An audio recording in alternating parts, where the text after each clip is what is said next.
Welcome to the first Waterloo Bridge podcast. My name is Brandon Moy. I'm here with Tomas Mashalowskis. And for those of you that don't know quite what this is, we're not even sure ourselves. This can kind of turn into whatever we'd like it to turn into.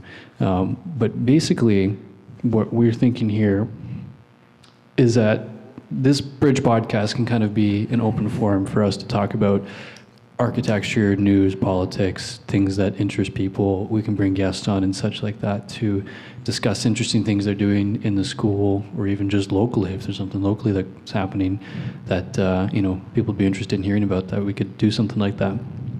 Just a general discussion, essentially, about life surrounding the students at the school and our passions, I guess. Yeah, something like that. Yeah. I don't know. It's always interesting to hear what other people have to say. And like, for those that aren't at the University of Waterloo School of Architecture, that's where we are. We're actually in a temporary pop-up space that we are using for this podcast. But generally speaking, we both attend the University of Waterloo School of Architecture, and it's there that like you get these random pockets where people have these kind of like side conversations, and sometimes if you hear them and like you can kind of join in on them, they're really, really interesting. They can like range from any, I don't know, Thomas, like what? Discussing Mexican food, which place is better, which place isn't, how people's co-op experiences have been when they traveled to their particular destination for work. You can have some gossip occasionally at the stairwell. Yep. A whole range of things. So this podcast could turn into something where we can take those conversations and maybe formalize them a little bit more and share them with other people too.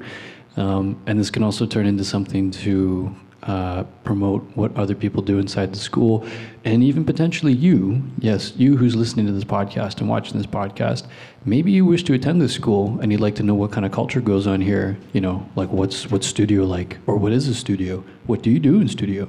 Like, all those things we will probably cover at some point. Frustration.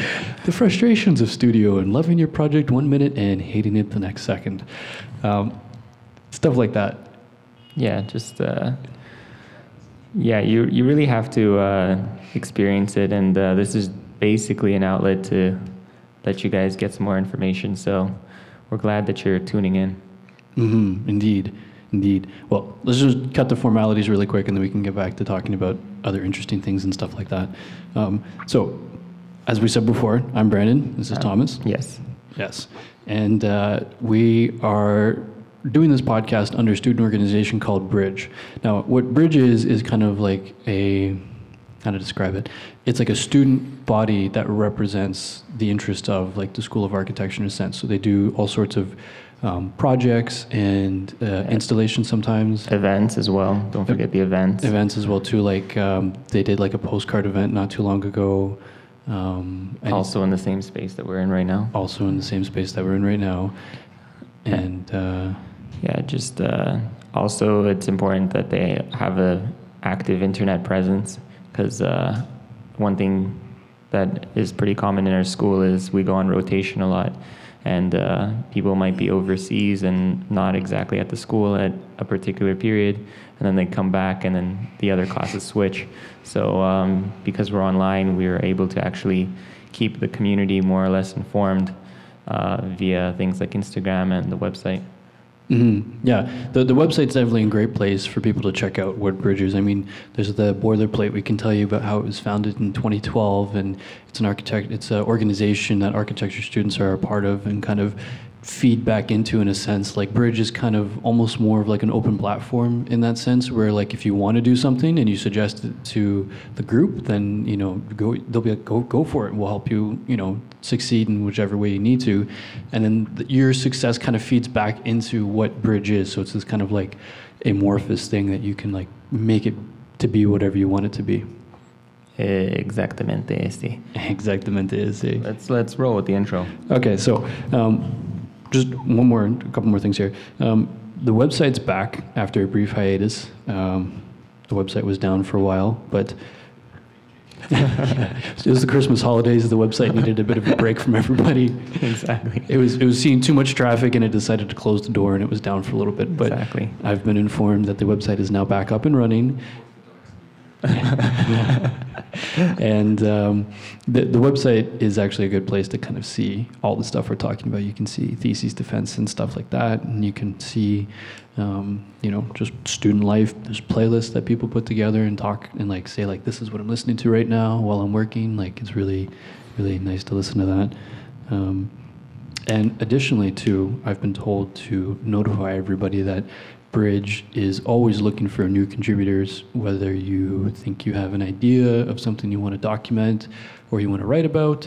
What would be some examples, Thomas? Like Siobhan was doing... Siobhan's doing city guides, essentially, and she's trying to gather people that would like to write about whatever exotic or non-exotic place they visited in the past 4 months, 8 months, 12 months, doesn't matter.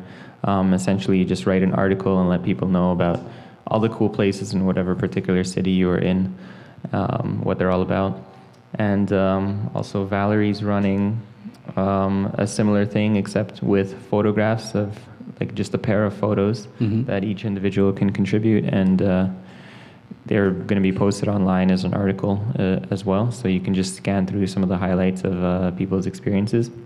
And it doesn't even have to be like related to co-op or anything. If you have an idea for an event, if you have an idea for some sort of initiative, whether it be any sort of media, graphics, audio, such as this, or video, whatever, and it doesn't even have to be art related, it could just be like a conversation. Exactly. We encourage you to reach out. So always contact Bridge and get your foot in the door, seriously. And there's usually meetings every Thursday.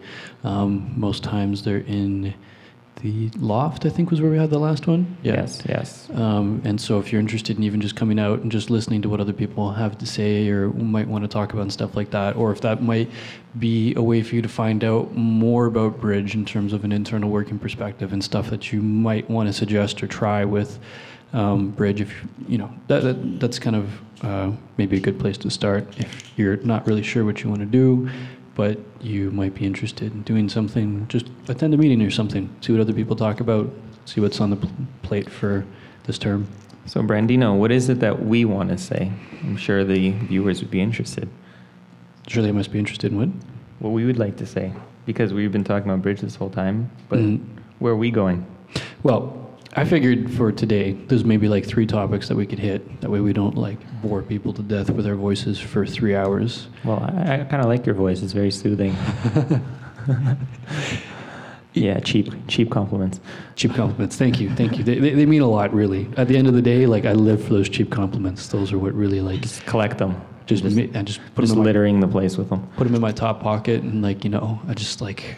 when I'm having a bad day, I just pull out one of those cheap compliments, and I'll think like, Thomas told me that he loves the sound of my voice. Yeah, they're called fortune cookies.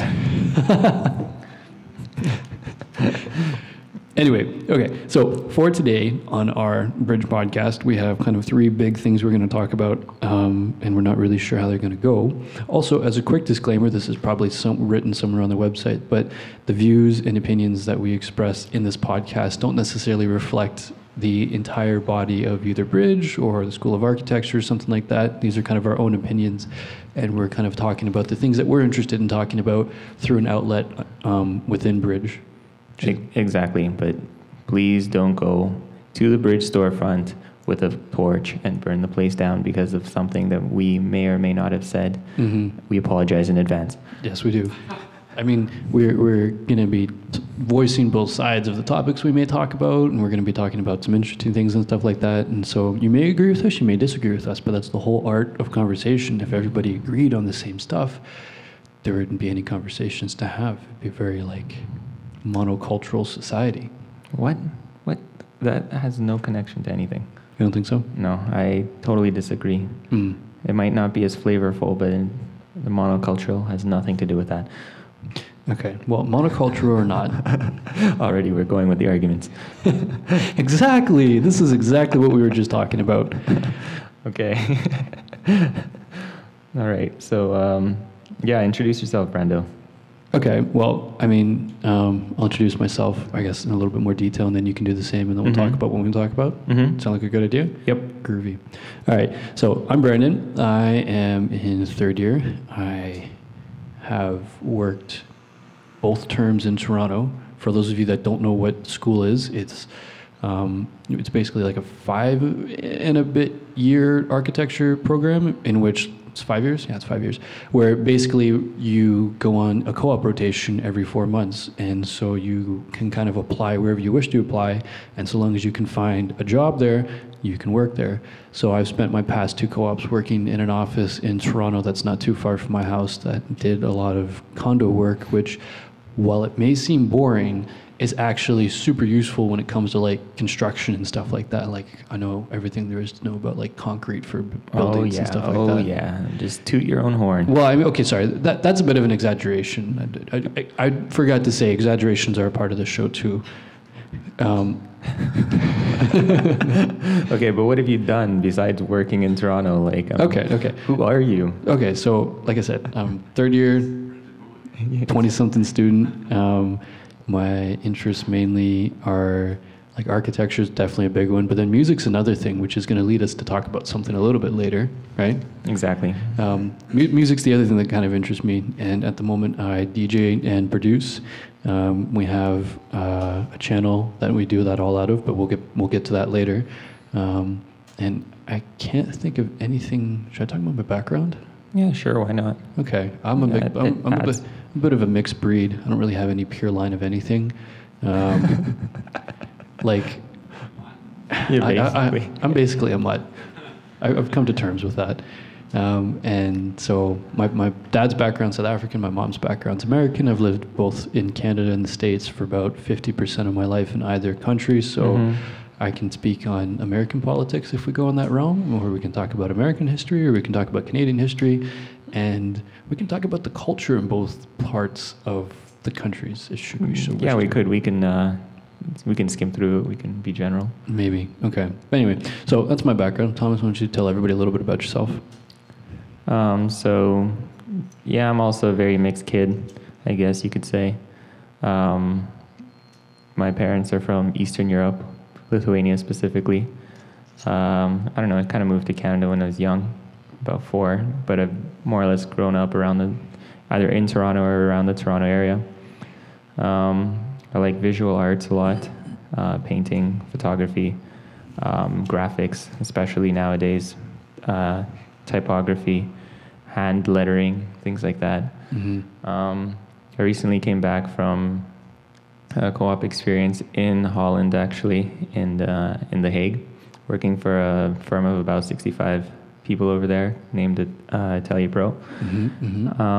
That was a pretty intense experience, and I highly recommend individuals to go somewhere outside their comfort zone, because that's the most important thing, actually, just to leave what you know behind for a short period of time, because you know you'll be back anyway, and just temporarily just get yourself out there.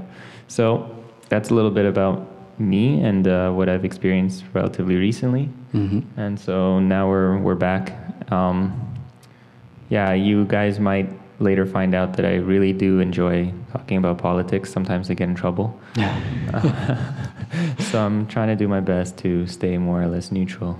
Well, we can talk about politics and stuff like that. I mean, like it's always there's no nice way to approach like hard topics, because if there was a nice way to approach hard topics, we wouldn't call them hard topics. Like, if you went to like Congress, there'd be no yelling and spitting. I'm pretty sure there would be. You should see it sometimes. Well, I mean, like now there is probably, but I'm saying that like if these weren't hard topics and people were just comfortable about talking about them, then I doubt that there would be things like that. Hey. Well, it might be part of it. I'm sure if you were following Rob Ford, there were a lot of name calling, and there was punching. There was a lot of punching. Just things like that, stuff being thrown. Like, what was that all about? Yeah, so I don't know. It could stem into different avenues. But yeah, anywho, that's pretty much it. Okay. Well, the 3 things that we're going to maybe try and cover in a little bit of detail today is we want to talk about one student organization that is kind of, I don't know, I think they started last term, right, in the fall, on Empathy? Yeah. Yes, I believe so. Yeah, so On Empathy is one thing we're going to talk about. We don't know very, very much about them. I mean, there is another On Empathy thing that is happening tonight. It's an event.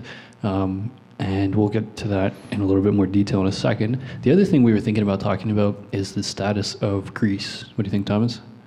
They're in a very interesting situation right now. Okay. Well, we can... I know you're trying to pull it out of me, but I honestly don't know all that much. I've just heard some things here and there. That's okay. That's okay. This podcast is like also a way to kind of like start a conversation. Just drag it out of you, eh? Not just drag it out of you. Just go inside, take like, I don't know, like a fishing rod with a hook, make sure to pull out your liver through your mouth and just like put it on the table right there. That's what he's trying to do. No. See, like the thing is that like, you know, we can start talking about it this week and next week there might be more of a development and we can talk about it. Or maybe there's somebody in the school that really has an interesting opinion on it that we would like to hear their opinion maybe. Actually, Ilhan knows a lot about this type of stuff. Ilhan would be definitely a great person to have on the show here. Also, I mean, we keep jumping in and out of talking about stuff here, but I was going to say too... You keep jumping in and out. Oh, well, okay, that's true. But I was going to say that, like, if you're interested in being a guest on our podcast or you have something you want to talk about with us or whatever, feel free to, like, reach out to me, Thomas or Bridge or whatever, and, you know, we'd love to have people on to talk about, like, things they're interested in, things that they're interested in talking about, things they may disagree with us about, and whatever we may say. And also, if anyone wants to figure out the ramps in my studio project, please come help me out. Just saying. I will leave an email address here. Please send your suggestions to this email. No. But yeah, so anyway, so we're going to cover On Empathy. We're going to talk a little bit about Greece. Yeah, man, like, if people are going to contribute, they might as well be productive, right? Absolutely, yeah. And the other thing we're going to talk about is the new status of what's going on with the FCC and the internet, because I happen to find that very particularly interesting. Well, let's talk about that first then. You want to talk about that first? Yeah, since you seem to know a lot about it, so let's just roll with it. Okay. Well, I was reading something just recently. Which article are we going to go with first? No, it's not that one. Okay, so there's a few news channels that I follow and stuff like that. And so I don't know, for those of you, I might, okay, another disclaimer. I don't have all the facts, and neither does Thomas, I can tell you that for sure. Yeah. So the stuff we're talking about is the kind of stuff that may have filtered through our heads at some point, or we may have listened to something. And so this is kind of just like a way for us to discuss things that like we found interesting at some point.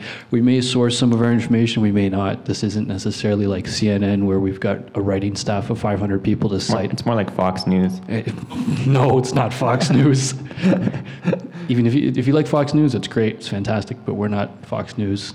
Even if you dislike Fox News, we're not Fox News either, so that's good. Badger News. Badger News. We're something else.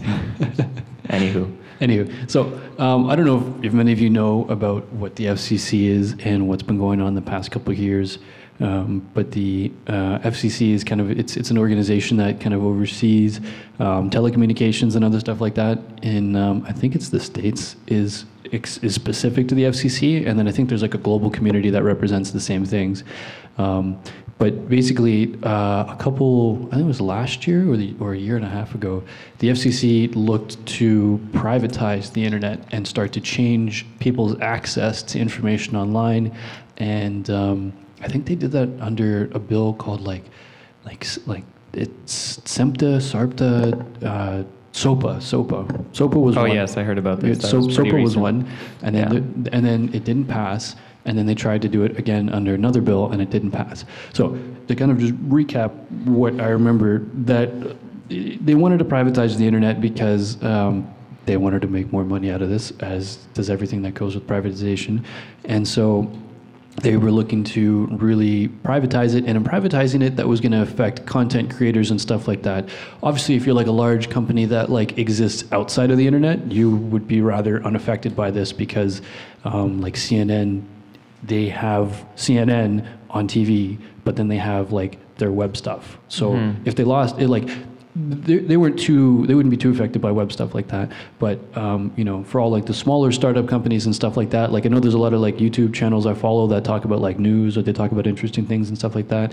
They'd be like the harder hit ones, because like there'd be new I don't know how to say this, like new taxes almost, or like there'd be more restrictions on the individual users looking to view that content that wasn't there before, that would kind of like change how they consumed their internet content, so to say. And this isn't just specific to YouTube content and stuff like that. This ranged, on everything that's the internet. Basically, let's privatize the internet and restrict everybody's access to it, because the large corporations would like to do that.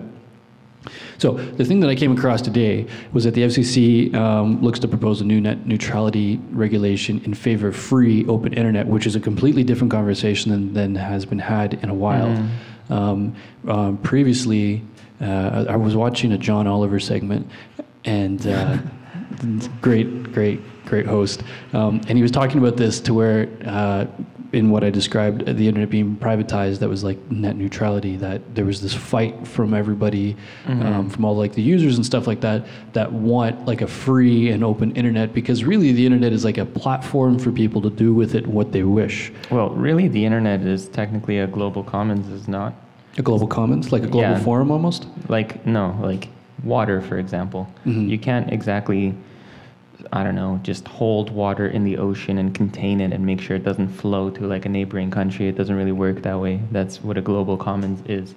So the internet would be kind of the same idea. It's available for everybody. Well, I think it should be, actually. I agree too. And so you have to start thinking about, I think, virtual space as mutual for everybody. And if we compare it to something physical like air or water, this conversation wouldn't even be happening. You can't just restrict air. You can't restrict water. So the internet, if we start looking at it that way, I think one day, whether it be now with this FCC thing or in the future, people will start looking at it that way. No, I wholeheartedly agree with you. I mean, like, while this may be a bit of a joke, there was some company, I think it was in China, that they packaged fresh air in like a pop can, and you could buy this fresh air for like 50 cents or $1 or something like that. And I believe that was because just the air quality there in this particular region where they were selling this was so poor. But like, you think about that and you laugh. You're like, that's like stupid. Like, who would buy air? It's like, it's just outside. Like, why would I buy air when like it's right around me? Well, it's around you here in relatively decent quality. No, so I definitely agree with your point that the internet should be something that everybody has access to, and I want to get back to that because there's something I want to mention about education in that sense with the Khan Academy and the internet. But really quick, just the John Oliver segment I was watching, he talked about how there's a new FCC chairman. His name's Tom Wheeler, who had been elected to the FCC as the chairman, and he basically, I think he was one of like the senior VPs in like Verizon or Comcast, and so there was this huge talk about how it was a conflict of interest in having, the VP of Comcast as the new chairman of the FCC, because Comcast is another one of those large ISP, internet service providers, and they provide other services and stuff Cable, like that. yeah. Cable.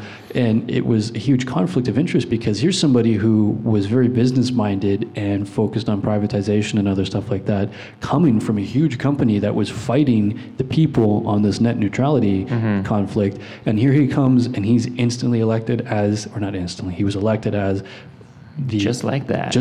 He was elected as the FCC chairman, and so people were like, "So I don't get that. Like, why would he?" Kind of a conflict of interest. It's a huge conflict of interest. That's like, I'm trying to think of a really good analogy. I mean, the analogy, like that, the example is pretty clear, but the analogy is like, I don't know, like having somebody who runs a taxi company that is now like elected to the head of Uber, which Uber, if you may or may not know, is another kind of like under the radar cab company, and there's a lot of beef between taxi drivers and Uber drivers because Uber drivers are kind of like stealing, people from cab services because it's way more convenient and stuff like that. But to make the analogy, that would be like somebody trying to take over something else to explore their interests that they came from. So it was interesting. But anyway, so the whole point of this article that I was reading is that the FCC chairman, Tom Wheeler, has actually announced that he is deciding to change his opinion on net neutrality, and he's in fact in favor of a free and open internet, or at least that's what it seems like from the surface.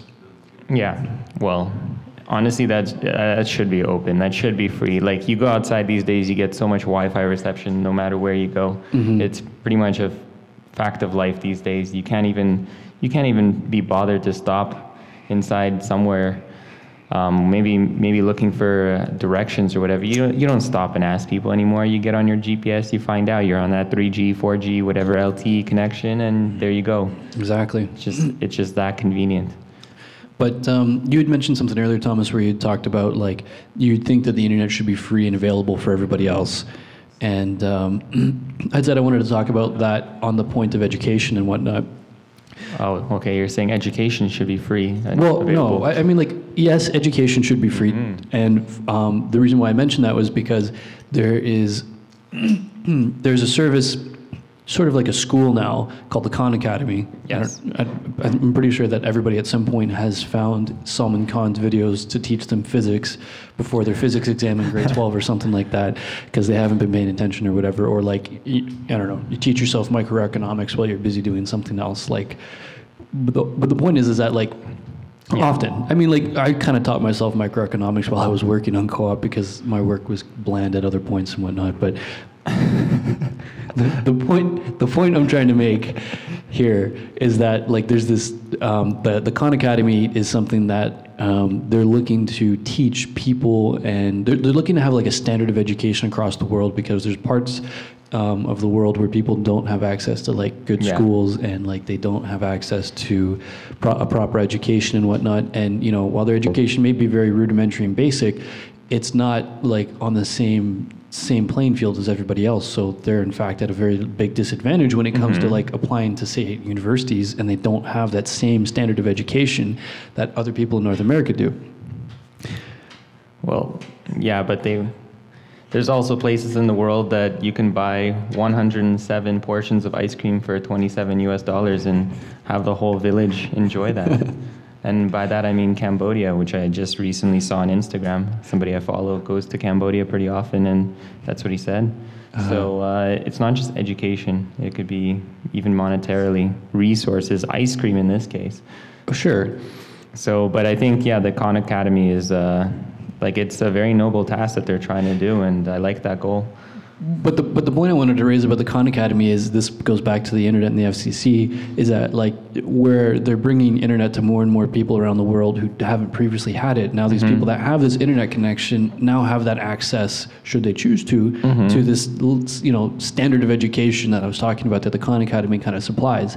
So going back to bring this to the very top, it's good that people are pushing for a neutral internet, and that it's open and it's not regulated and not going to be privatized, because these places that, this is just an example, but, like, these places that don't previously have internet can, like, now have access to this, like, standard level of education, right? No, just think about it. Like, look at how many countries right now are trying to have their hands on the internet. Like, you got China censoring things all over the place. You can't even have a period drama showing cleavage in China these days, because apparently that's way too offensive. Then you got protests in Hong Kong where the internet is clearly looked at. In Russia, it's a huge thing. In fact, Putin wants to make his own internet, completely get off of the mainstream internet. The US obviously has all their regulations about the internet and how people behave when it comes to streaming and downloading and things like that. So it seems like a lot of places right now want to have their hands on the internet in some way, shape, or form. And if we get some sort of open internet that is pretty much a global commons, I think that'll open up a lot of doors, but it doesn't mean that it doesn't have any rules or regulations either. Like, no, of course. You never know. It's like lots of things can happen. If, for example, the Dutch sail the ocean, well, so do the French, and so do the British. It's available for everybody. And it's just another medium for something else to happen, whether it be good or bad. We don't know about that right now. Well, actually, I wanted to get your opinion on that now that you mentioned that. I don't know if you remember, I don't know if it was last year or the year before, but do you remember when there was the protests and riots in Egypt? Yes. Over the new government, stuff like that. They blacked out the internet for them for like a couple days because they had found that Twitter and other social media outlets was one way that they were organizing themselves for these protests and riot and stuff like that. Of course. So, like, what's your opinion or take on that? Like, if you're saying the internet should be open and free for everybody, at what point can the government step in to restrict those freedoms and stuff like that? Or do you think that they have any role in doing that? See, the governments these days, from what I understand, they're trying to say that they need to regulate the internet in terms of public safety and in terms of stability, which can be interpreted in many ways. But if you think about movements that happened in the past that were internet free, which involved great numbers of people, for example, like the Baltic independence movement, when people held hands and made a human chain essentially across the Baltics, that didn't happen through the internet, but people still gathered and people had a common cause, and yeah, they were against the central government at the time, but it's just a fact of human life. I think people do want to gather, and the internet and Twitter and Facebook and social media in general makes it easier for people to kind of assemble, I guess. So I guess because the internet is some sort of platform that you can actually have a hold on if you are one of these corporations or governments that obviously in their favor, if it hinders their government, then they're going to want to try to do that. Whether that's right or wrong, I don't know. Like, that's a very gray zone. Who can really define whether what people are doing on Twitter is a matter of national security or not? Like, how do you really know that? You can have total law cases about this sort of thing because no one really knows where to draw that line. But I think people do have the right to assemble like they've always done, and if they want to use Twitter or Facebook or whatever to do that, that should be okay. But we're going to have to see a lot more cases in the future to understand the implications of that and to understand in hindsight what the heck actually happened. Fair point. Fair point. Just slaughtered that. No. Like you put it very well. Like, you had said that people had gathered before, and you can think about like, like all the women's rights movements and like just even like recent events where people have like gathered together and fought for some sort of cause before social media was like in existence and whatnot, and how like well, people wanted to stop those things too. They did, but like, do you think that? Actually, two questions here.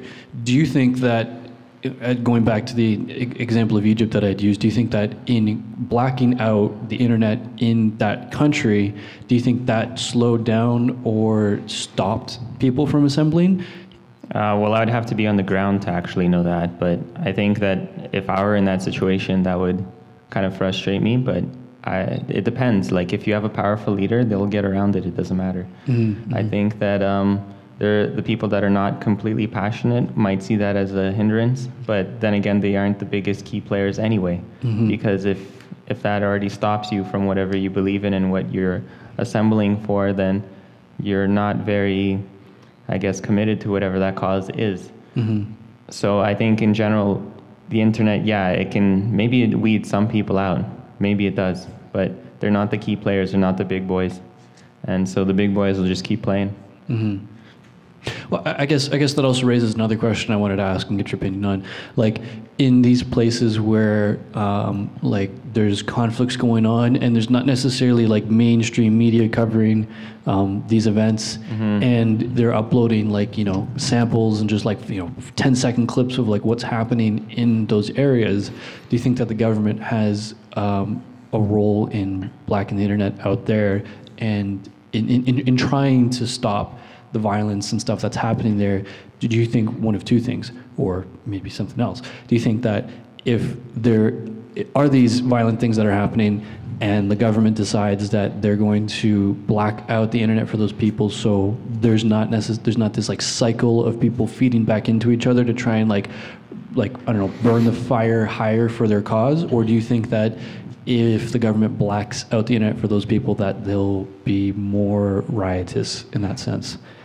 I think that every individual has the right to choose what they want to watch, what they want to absorb, what they choose to believe, and these things should be made available for people to see if they want to do so. I don't think there should be any sort of hindrance to that. I really don't want to name examples, but if you really think about it hard enough, you really do need multiple sources of information to sort of deduce something. Absolutely. Along some in terms of some sort of medium in between. Like, it can't just be point A to B. It's got to be something in between there, and that area is very gray. And what you define that as and what I define that as is very different. Sure. But if all of a sudden I'm now being fed less information because somebody decided to black it out, you can argue that they're directly influencing my opinion by not showing me something. But if I'm conscious of that, well, then maybe I'm going to be even more curious to see what I'm not supposed to see, and I'll still find other ways. You know, and just think about how many things are already restricted from you, such as, for example, illegal drugs that can still find their way on the streets and into people's hands. Think about all the guns that are banned in Canada and how people end up acquiring Glocks and things like that. So if you're conscious that somebody is blocking information from you and you have some sort of passion or idea about that, or maybe if you don't, but you just know that you're not supposed to see that because the government believes that's the case, well, then it might have actually the opposite effect. And we never actually discussed this at all. And so I think that, the government should not block things from people to see. For example, like when the United States said that they went into Iraq and took, I think, Saddam Hussein, and they sent him out to sea. Was that what they said? It might have been. I don't remember. Yeah, I believe that's the case. I'm pretty sure it was him. They said they took his body and they sent him out to sea, and then he was just kind of floating or whatever, or ended up in the ocean somehow, and nobody really knows his whereabouts. Yeah. I think that is a perfect example of what you're trying to say. The government just censored some information, and you really don't know what really happened there.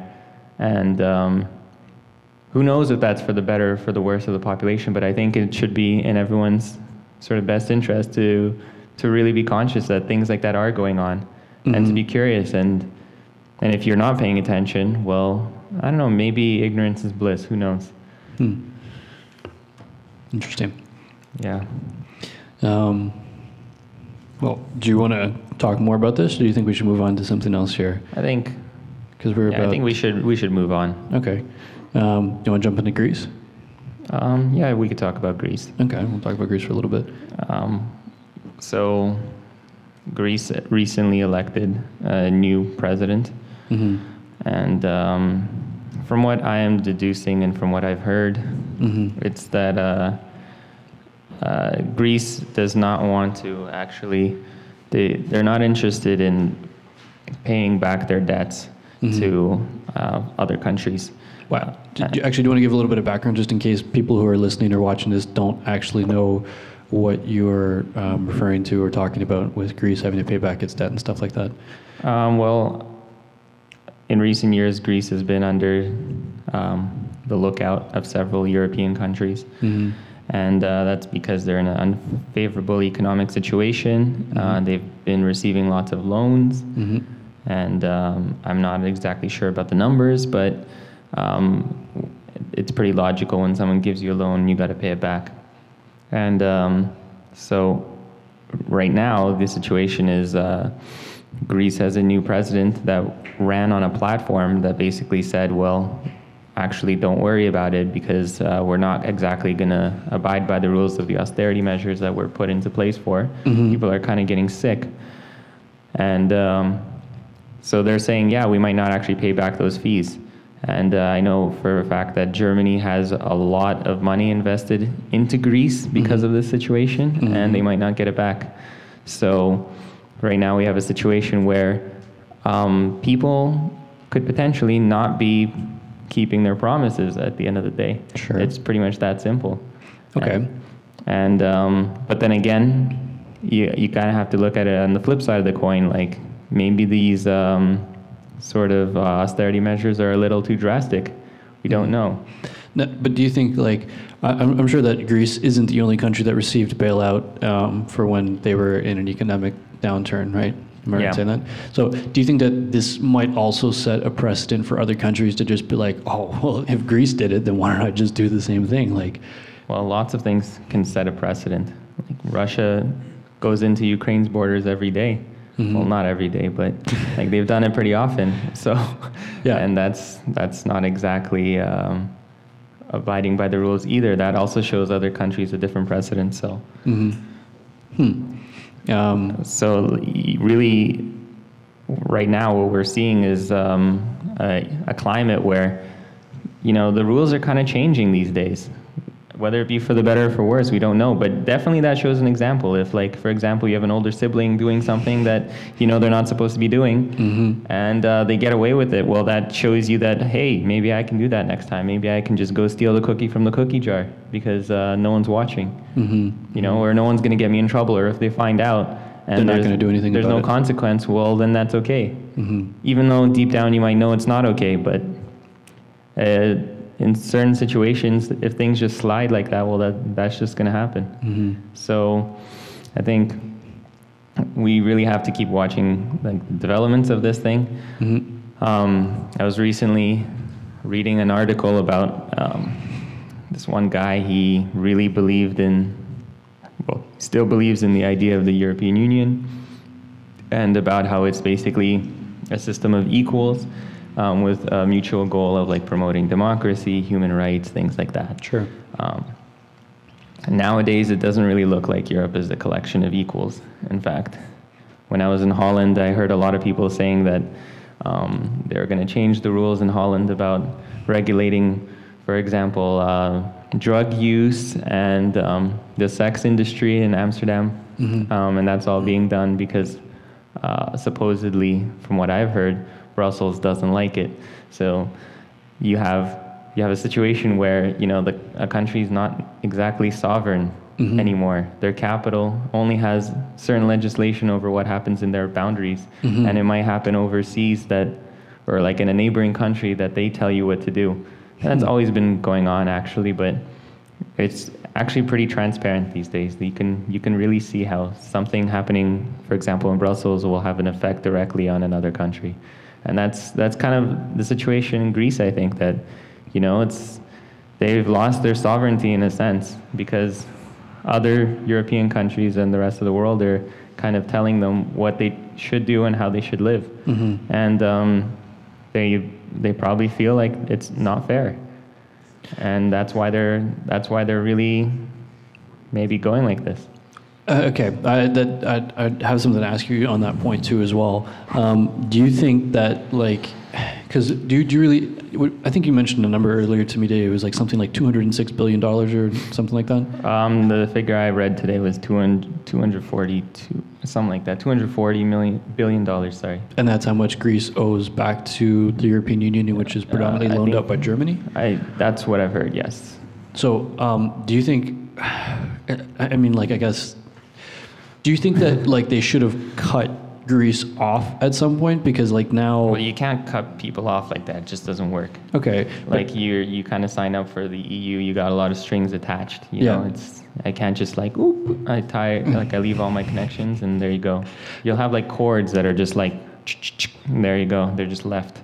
Sure. It doesn't work that way. Okay, but, like, I mean, I guess my question, or the thing that I'm trying to think about and here. Also, another thing you should know, most countries, unless they have some sort of negotiation like Denmark or the UK to have their own currency, once you sign up for the EU, the idea is that eventually you sign up for the single currency. Right. And so Greece has been part of the EU for a while. They signed up for the single currency. They've been abiding by the rules thus far up until, well, this thing happened, I guess. Sure. But so you can't just cut them off. Like, that was, everyone agreed upon the fact that they were going to get the euro. Just because things start slipping doesn't mean you just have to like cut things here and there. In fact, there needs to be unity. Like I said, there needs to be a collection of equals. You know, not just like one country on top and others below it under their wing. It doesn't work that way. No, but like I guess the thing I'm trying to think of here is there's a situation that happened where Greece was in an economic downturn and they needed money to bail themselves out in order to maintain stability in their hard times. But like the question I have now is, okay, they've been lent the money out and now it's time that they are told that they're supposed to pay it back. And as you say, there's a new president of Greece who's like, how about not? Like, does that sound okay with you? Like, we're not going to pay back all the money that you lent us. And so like, I guess my question to that is that like, say that Germany or say that Greece doesn't pay back the money. Like now what does the EU do in that, you know, in that time? Like, you know. Honestly, I really don't know. That's why everyone's kind of quaking in their boots. They might have to acquire an island of Greece or something.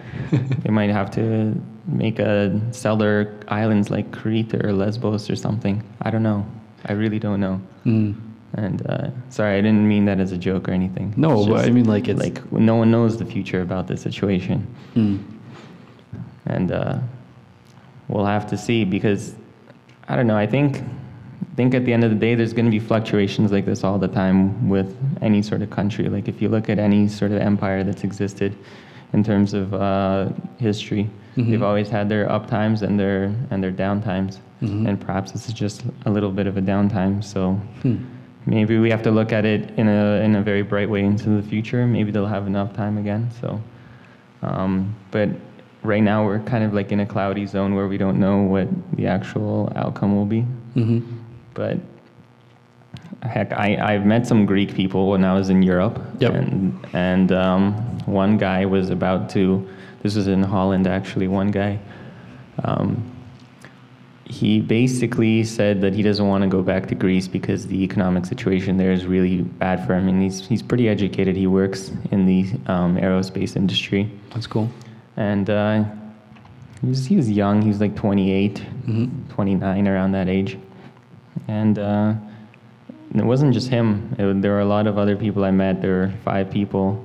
I met some Greeks while I was at a cafe. And they were also saying that, yeah, they just don't really see a future right now in Greece at this particular moment. And they're trying to go to other places. Like you see a lot of Greeks studying in different European countries, particularly the north, and trying to get jobs and pretty much moving somewhere else, because they say that it's apparently more worth it to stay away from their home country, despite the fact that a lot of them may miss it. And it's not just Greece. There have been a lot of Spanish people I met as well like that, some Portuguese people, Italians. But then you have the opposite situation too, to a lesser extent. Some Germans at my work were also saying that, you know, like, that, well, they believe that the young generation of some Germans are getting a little lazier, and that they want to live and they don't want to work so hard, and they want to maybe kind of take it easy for a bit. And the old rules in Germany aren't the same as they used to be in the past, and that might change in the future as well. So who knows what's going to happen in the next 15 years, 30 years. The tables might completely flip. We don't know. We really don't know, in terms of that one at least. But yeah, and also, for example, at my work, there was my supervisor was from Denmark, and she told me she moved to Holland because back when she left, there were no jobs and there were hard economic times, and she had to go away somewhere. And now if you look at Denmark, like, that's all people in the design industry talk about, you know, Copenhagen, it's the hot spot, that's where you should go. And I've been meeting people of a different generation that have come from Copenhagen to go somewhere else and don't want to return. And so you look at this is just like 20 years difference, and something has completely changed over there. So, heck, I don't know. In 20 years, Greece might look completely different. Maybe this is for the better, who knows? We shouldn't just blindly make a commentary on this about like what we think based on just a little development. We have to keep following this one, I think. No, absolutely. I think this could be something we talk about maybe in the future. This is something that might be written in a textbook 30 years from now. And they might look at this podcast thinking, wow, these guys are completely, like, these are lunatics right here. They don't know nothing. Listen, if I'm in a textbook, but I'm known as a lunatic, I don't know that that would be such a terrible thing. Like...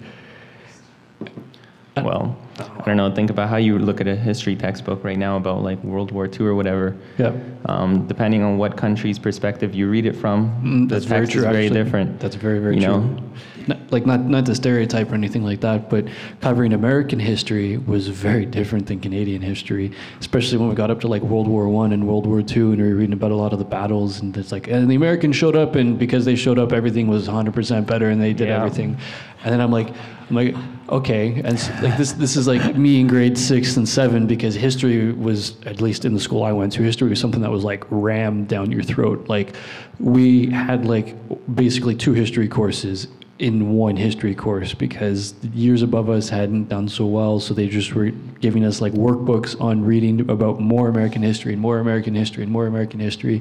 And so it was just this very like, I don't know, it was almost, I don't want to say it was brainwashing because that's a little too strong of a word to use, but it was somewhere along the lines of that, because there wasn't ever a different perspective on what we were learning. And I think that that's like very crucial for people at a young age, is to get a different perspective on something. Because not that I'm going to name names and stuff like that, but there's a lot of people I know in the States that they're very like monocultured, single-minded, like all they know is all they've been taught, and they haven't, it's not in them to kind of seek further knowledge and stuff like that. Yeah, but that's kind of the case for everyone, even me and you. Sure. I mean, I'm not disagreeing with that, but I'm saying that like contrasting here between like, we were talking about different ideologies and stuff like that, like the Canadian history that was taught here, at least where I went to school, was very different than what was taught in the States. And sure, I can say that both sides play to the countries that you're in, because you're not going to say that your country was like awful if that was actually the case. You might sweep that under the rug a little bit, but you know. Honestly, I think that you have to look at it deeper. Like I used to have some certain ideas about particular countries, and that has changed. Like it's just a matter of education. Sure, that's exactly what I'm not talking everything is inherently good or inherently bad. No, I agree with that 100%. But you have to find out. And there's no real way of actually figuring that out. That's the thing. Mm-hmm. Because if people look back into history, they're going to talk about it from an enlightened sort of perspective, sure, usually, and it's going to become abstracted. Like, think about you describing what happened yesterday. It's not the same as you describing it yesterday as it's happening, you know? No, that's probably very true. Maybe romanticized in a little sense, and it will be definitely... It might not even be romanticized. It might just be altered, but not even consciously. Mm-hmm. But, yeah, it's just bias, I guess. Yeah. Mm-hmm. But what else do we have to talk about? Well, I think the last thing we'll just mention here is another student organization that's run that's called On Empathy. And oh, yes. They're actually supposed to go on sometime soon. Exactly, which is another great reason why we're mentioning this. It's too bad. I don't think I'm going to have this video posted by the end of like this. I may or may not, but it would be interesting to see if this came out before next On Empathy session happened. But essentially just, if you're interested in what On Empathy is and you feel that we, or you want some more information that we may not have touched on, you can definitely go to the Bridge website, and they do regular posts there, I think, of like recaps or like what On Empathy is. But basically, On Empathy is kind of like how do I describe this? It's kind of like a student-run conversation that they're trying to have on, looking at architects and people that really care about the craft in terms of... Sorry. It's okay. We'll figure these mics out better next time. But like they like to talk about in which ways people are very consciously aware of how they're designing, not necessarily like where they just design something just to get it done and they want the cheapest thing out there, but like really thoughtfully actually building space and the user experience and really considering the person in the context of the building and stuff like that, and also like the morality of architecture and other stuff like that. And I think most of their discussions are usually kind of like given with a keynote. So most times there's a professor that will talk about something specific that they're interested in, or their perspective on it maybe, and then there's a further discussion that's had on what they've talked about in the whole context of the On Empathy group, so to say. So those usually happen, what's today? Today's Wednesday? Yeah. Yep. Those happen every Wednesday, or mostly every Wednesday at Monogram. And tonight is Donald Mackay talking about what he is going to be talking about. I don't know either, but I'm I'm not sure it'll sure be either. great. And next week, I think we're going to try and have Kareem, who's one of the organizers of On Empathy, to come in and talk a little bit more in detail about that, Yeah. which would definitely be something good to have. And yeah. Just so everyone's better informed, Mm-hmm. because it's better to get the person that actually runs it to talk about his passion than us, because we're just merely observers like everybody else, I guess, unless you're involved. Mm-hmm. Yeah, no, for sure. So next week, I think that's what we're trying to do, and then it'll be really interesting to maybe trying to have like one or two guests come on, because it's interesting to hear our opinions. Yeah, we already have 2 guests in the studio today. We have Mac, who's a fellow classmate in Savin as well, and I'm sure people would be itching just to get in, grab a mic, and let us know about their opinion. We should probably get a 3rd mic just so it can pass around. And Yeah, no, absolutely. Yeah, that'd be great. I think that'd be a really, really good idea. People Okay, can that's what we'll do in the future. Okay, we'll do that for I almost want to set up just like a table that they can come and I don't know, they could be informal like this. I don't know, we'll figure it out. Mm-hmm. But yeah, and then I don't know. We have to talk about this during the week. okay, well, we'll talk about this for next episode. Yeah. Yeah. Oh, also to come to 60 Main. We are at the corner of Main and Ainsley. We're at the corner of Main and Ainsley in the Bridge pop-up space, and literally right at the window space. So if you walk by, you'll see us. exactly, which is the whole goal. Yeah. So the plan is that we will do this every Wednesday from 5 to 6 in that window frame, and we'll go for maybe like about an hour or so. And, the goal is to kind of just have a conversation. People can jump in on the conversations or not. We can sit here and talk for the entire hour. But we want to see people here. And we've got lovely couches set up and whatnot that you can kind of come in and even if you just want to chill, bring your laptop, you're busy. Yeah, you can go work in the back or somewhere nearby. There's plenty of space. We got heating now. The only thing you guys should know is there's no internet here, right? Yes, there's no internet here. So if you do want to come and watch this, be prepared to just do drawings or something like that, or turn your phone into a hotspot or something. Yeah, exactly. This is literally a live podcast. So if you want to change your scenery, which is always healthy, I think, it's just good to cross the bridge and go somewhere new. And you can still be productive. Absolutely. It's not like we're going to come and harass you over there in the corner. It's you want to come sit down, you can come sit down. You want to go sit in the corner and work and just listen to us talk, then you can do that too. Exactly. So, yeah, the space is pretty expansive. And, multiple chairs. You can do whatever you want for this hour. Yeah, just don't break anything. Yeah, no, because we're responsible while we're here. So that's that. There's a few things that we do want to just mention for next time. We might already mention that the On Empathy is happening today with Don Mackay. I think that there's also one that's happening next week as well, too. I'm not entirely sure who their guest is or who their keynote is for that one. If you're interested in doing Bridge, you come out to our meetings that are every Thursday evening. I don't know, is it 6 o'clock or something? I think I wouldn't be the right person to ask. I'm sorry. I think it's horrible co-host. Okay, sorry. I think it's sometime 6 o'clock in the evening on Thursdays in the loft. And additionally, too, do you want to maybe talk a little bit about Formlab real quick, in a minute or two? Yeah, just mention it quick, and then we'll wrap it up. Okay, so Formlab is kind of another student group that. How would you describe that? What is Formlab? They do projects. They try to learn. It's like mutual education, I guess. People that know more things can teach people that know less, whatever. It's just an informal learning environment. Yep. Usually people have goals on the side of whatever they're doing in school that they want to pursue, and Formlab is an outlet for that. So Formlab is another good thing that happens on Fridays. I think their meetings are 6 o'clock in the loft as well on every Friday. So there's that. And additionally, too, I'd mentioned earlier when I was talking a little bit about myself that I DJ and produce as well. For every Friday, this same space is going to be turned into a bit of a lounge where, kind of similar to this, you can come and go if you wish, or you can not. And we're basically, me and Will, who's another student in our class, are going to, and my partner in crime, and our music label Suburban, we're going to be mixing music for like 2 hours. You can come and chill and just relax, change the scenery. Same thing, except without the talking. Yeah, without the talking. This one's going to be a little bit more. There might be interruptions. We might say crazy things and just make noises and whatnot and have a lot of fun, but not like this. No talking, really. Yeah. Yeah. And so that's going to happen on Fridays, but... Yeah, we're going to try to make like a really informal setup at the table in the middle this time, yeah? Yep. Yeah, okay. No stage. No stage. Yeah. I think this is actually a good place to end the podcast. We did an hour. Yeah, okay. Another thing, everybody, just kind of stay informed, please. Like, I know the school's a bubble. Yep.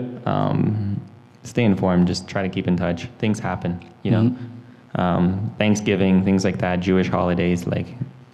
whatever, Christmas. Don't forget about Christmas. Things happen outside of school. Please remember things. Yep. Yeah, that's about it. So. Okay, so I think I'll say with that. So yeah, I'm Thomas again, just in case you guys didn't know, and I'll see you next week along with Brandino. Yep, we'll be here back every Wednesday. And if you're interested in coming on the podcast too, talk to us. Come find us. We're in the studio somewhere, or you can contact us through Bridge or whatever. All right. So with that, we'll see you all next week. That's a wrap.